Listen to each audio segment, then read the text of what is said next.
je to skôr o takej veľkej disciplíne v jedle. Však Adelka. Áno. A my sme veľmi radi, že vám môžeme predstaviť Adelku Ondrejovičovú, ktorá je absolútnou majsterkou Európy a tretia najlepšia svetová juniorka v body fitness.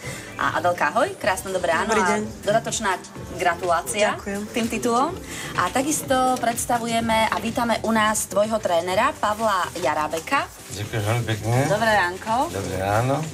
Čo vy takto ráno zvyknete, Adelka, robiť? Zvykneš ísť do fitka, alebo radšej máš rána také pokojnejšie, alebo ako to je?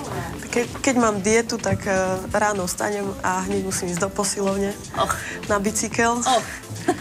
Dietu to máš vždy pred nejakou tou súťažou, alebo aj bežne? Dietu mám asi 2,5 mesiaca pred súťažou.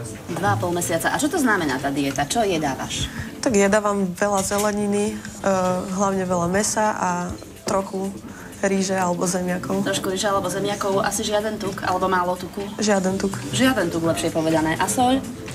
Môžem soliť, ale pred súťažou 3 dní už sol vynechávame. Adelka, už si varíš sama, alebo máš nejakého špeciálneho odborníka, ktorý ti varí tieto jedlá? Tak väčšinou mi varí mama, nakoľko ja nestíham. Tak mám vždy navarené. A nebolo ťažké ju prehovoriť, aby ti varila naozaj tie jedlá bez tuku a bez soli? Nie, ona varí rada, takže ju to baví. Aj tréner niekedy varí? Tréner varí nie, že niekedy, ale ráno príde do roboty a mám takú dobrú robotu v tom fitness centre, že štartujem hneď variť, rýža, ryba, akurát tak ďalej.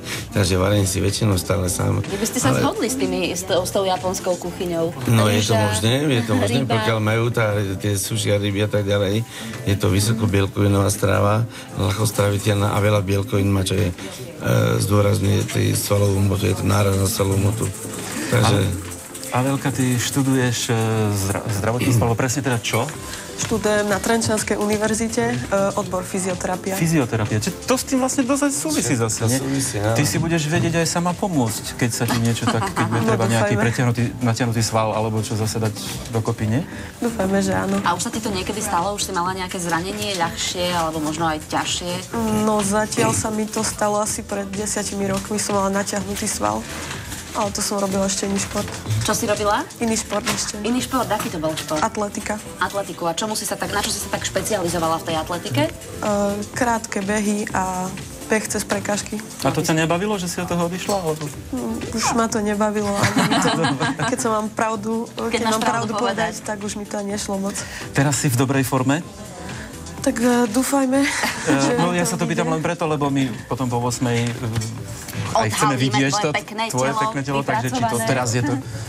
Áno, teraz tieto jarné súťaže začínajú už ako na ostro, dajme tomu maj. A sú tam nominácie na majstrovstvá Európy. Takže už pracuje. Už teraz pracuje, ale ešte objemovka, áno, stále. Ale my už aj v tej objemovke sa snažíme byť na tých 70, 80%, 100% teda pripravení, aby bol v tej rysovačke alebo v tých dietách čo najmenej roboty a vtedy aj najmenej nastáva toho katabultnu svalového. Dobre, veď o tom teda pohovoríme, ale tešíme sa, takže môžeš sa ani nepoviem, že prezliec, ale čo, vyzliec, nie? Miška.